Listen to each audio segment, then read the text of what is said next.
আসসালামু আলাইকুম। আমরা এই কয়েকদিন যাবৎ জসিমের ভিডিওটা আপনাদেরকে দেখাইতেছি। আজকে জানাজার নামাজের ভিডিওটা দেখাবো। বলছিলাম এর আগে যে জানাজার নামাজের ভিডিওটা দেখবেন, সেটা ইনশাল্লাহ আজকে দেখাবো। যেটা বলতেছিলাম, পাশাপাশি মানুষের কথাটাও আমি আগে বড় বলে আসতেছি, মানে এখনো বলতেছি। আমাদের গ্রামে একটি প্রাইমারি স্কুল, এই স্কুলের মাঠে জানাজার নামাজের ব্যবস্থা করা হয়েছে। তো দেখেন মানুষগুলো আসতেছে। সকাল 11টায় হলো জানাজার টাইম দিছে। যখন ওকে এখানে নিয়ে আসছে তখন 10:30 বাজে। তো 10:30 বাজে তখনই আর কি সবাই দেখেন এই যে মানুষ কিভাবে আসতেছে। বাড়িতে আশেপাশে ছিল, রাস্তায় ছিল দাঁড়ানো। ওকে আনার পরে এইখানে আনছে, মাঠে আনার পরে যে মানুষজন দেখেন কিভাবে আসতেছে। আর জসিমের কথা বলবো, ওই যে একটা মসজিদ দেখতে পারতেছেন ওই পাশেই, এই মসজিদের নির্মাণ কাজ হইতেছিল। এই মসজিদটা আগে ছিল মানে উপর ওয়াল করা ছিল, উপরে টিন ছিল, সেটা ভাঙার পরে কাজও ধরা হয়েছে বেশ কিছুদিন।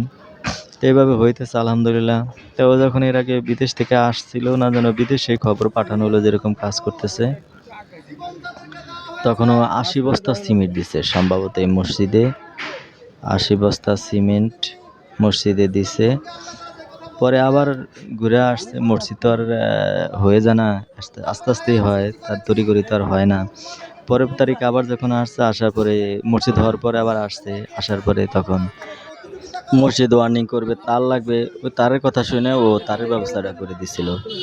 তারপরে রাত্রেবেলা গোরস্থানে যখন মানুষ মারা যায়, রাত্রেবেলা মাটি দেওয়া হয়, তখন লাইন থাকে না, কারেন্টের লাইন থাকে না। একটি সৌরবিদ্যুতের আছে, ওটা নষ্ট হয়ে গেছে। পরে ওইখানে বলছে যে তার লাগবে, ওইখানে 1 কয়েল তার কিনে দিচ্ছে। মানে মোটামুটি যেখানে যা শুনতো সেইখানে ওইভাবে ও অগ্রসর হইতো বা যাইতো, দান করতো। তো যাই দোয়া করে, আপনারা দোয়া করবেন ওর দানগুলো যেন আল্লাহ কবুল করে। দেখেন ও এখন চলে গেছে, ও এখন দুনিয়াতে নাই, জীবিত নাই, কিন্তু ওর যে দানগুলো করে গেছে সেগুলা মানে সেগুলাই এখন ওর কাজে আসবে। তো দোয়া করবেন আল্লাহ যেন সব কিছু মিলে দিলে যেন আল্লাহ ওকে কবুল করেন, আল্লাহ যেন ওকে মাফ করে দিয়ে জান্নাতবাসী করেন। আর আমরা যারা আছি আমরাও সবাই সবার জন্য দোয়া করব। যারা দুনিয়া থেকে বিদায় হয়ে গেছে আল্লাহ সবাইকে মাফ করুক। যারা বেঁচে আছি, আমরা যারা বেঁচে আছি তাদেরকে জন্য আমরা কেউ যেন কারো প্রতি রাগ না থাকি, সবাই সবাইকে মাফ করে দিয়ে মিলেমিশে চলার চেষ্টা করি। এই যে জসিম চলে গেল, সাথে কিছুই নিয়ে যাইতে পারে নাই। এই যে 2টা ঘর করছে, এত টাকা পয়সা কামাই করছে, কিছুই নিতে পারে নাই। ওর মতো ও চলে গেল, সবই পড়ে থাকবে এখন। তা আমরা যখন যাই করি, আমরা যেন ভালো কিছু করে যেন দুনিয়া থেকে বিদায় হতে পারি, ভালো কিছু করে, ভালো ব্যবহার করে যেন আমরা দুনিয়া থেকে যাইতে পারি, এই দোয়াই করি।